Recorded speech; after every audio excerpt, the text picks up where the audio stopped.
ఏం లేదండి, ఇప్పుడు ఏం చేయాలని ఆలోచిస్తున్నాను.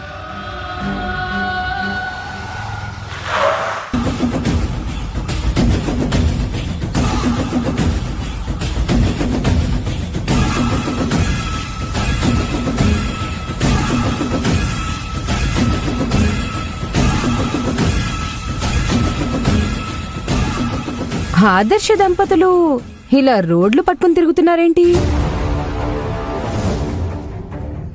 కుటుంబం కోసం శ్రమ తీసుకుని మీ వాళ్ళని కాపాడేసుకుందామని భ్రమపడిపోయి లాయర్స్ చుట్టూ తిరుగుతూ కాళ్ళు అరగొట్టుకుని ఆఖరికిలా రోడ్డు మీద నిలబడ్డారన్నమాట.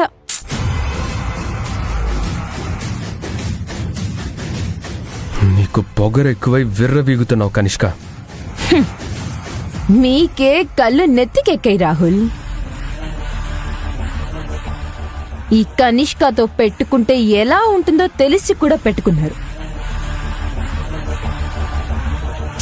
ఇప్పుడు అనుభవిస్తున్నారు. కేసు వాదించడం కోసం ఒక్క లాయర్ కూడా ముందుకు రావడం లేదు కదా? రారు. ఈ ఊర్లోనే కాదు, ఈ రాష్ట్రంలో, ఈ దేశంలో కూడా ఎవ్వరూ ముందుకు రారు, మీకు సహాయం చేయరు. నీ పాపం పండే రోజులు దగ్గర పడ్డాయి కనిష్క. అందుకే మితి మీరి ప్రవర్తిస్తున్నావు, ఇన్ని దుర్మార్గాలకి పాల్పడుతున్నావు. ఓడిపోయే ప్రతి చేతకాని వారు చెప్పేది ఇదే అభి. చాలా రొటీన్ గా ఉంది. చెడు హద్దు మీరినప్పుడు, ఎవరూ సహాయం చేయనప్పుడు ఆ దేవుడే అండగా ఉంటాడు. ఇంకా ఆ భ్రమలోనే బ్రతుకుతున్నావా అభి? ఇప్పుడు మీ బ్రతుకులు బాగుండాలనే కదా పూజలు చేసుకున్నారు. ఏమైంది? జీవితాలే తలకిందులయ్యే పరిస్థితి ఎదురైంది. ఆ దేవుడేమైనా మీకు సహాయం చేస్తున్నాడా? చేస్తాడు. ఏ లాయర్ మా కోసం ముందుకు రాకపోయినా, ఎవరూ మాకు సహాయం చేయకపోయినా, ఏ తప్పు చేయని నా అత్తామామల్ని నేను విడిపించుకుంటాను. వాళ్ళని బయటికి తీసుకొస్తాను.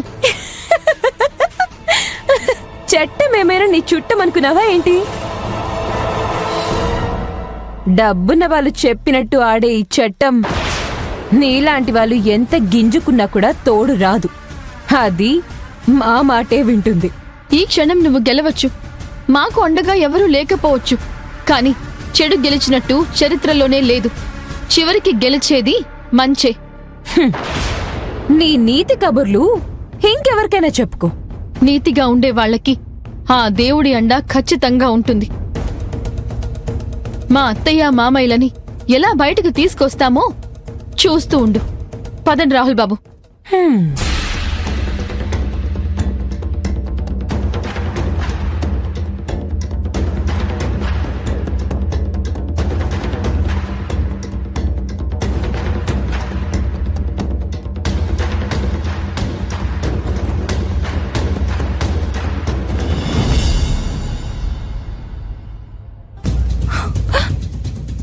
అయ్యో, నా తమ్ముడికి బాబాయ్కి ఎలా ఉందో, మా ఆయనకి ఎలా ఉందో ఏమో.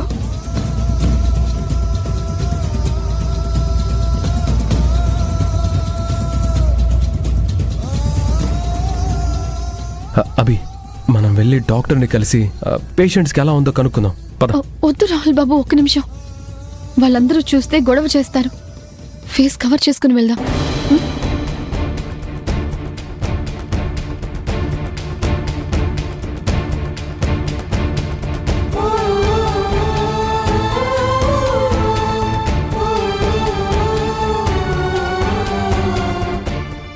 అవును సార్, అలాగే నేను చూసుకుంటా. డాక్టర్ గారు, ఆ ఫుడ్ పాయిజన్ అయిన వాళ్ళు ఇప్పుడు ఎలా ఉన్నారు? మీరెవరు? వాళ్ళ గురించి అడుగుతున్నారేంటి? వాళ్ళకు మీకు సంబంధం ఏంటి? మేము న్యూస్ రిపోర్టర్స్ డాక్టర్. మీ ఫుడ్ పాయిజన్ జరిగిన న్యూస్ ని కవర్ చేయడానికి వచ్చాం. అవునా, మీడియానా? కూర్చోండి కూర్చోండి. రాహుల్ బాబు, మీ ఫోన్ ఇవ్వండి.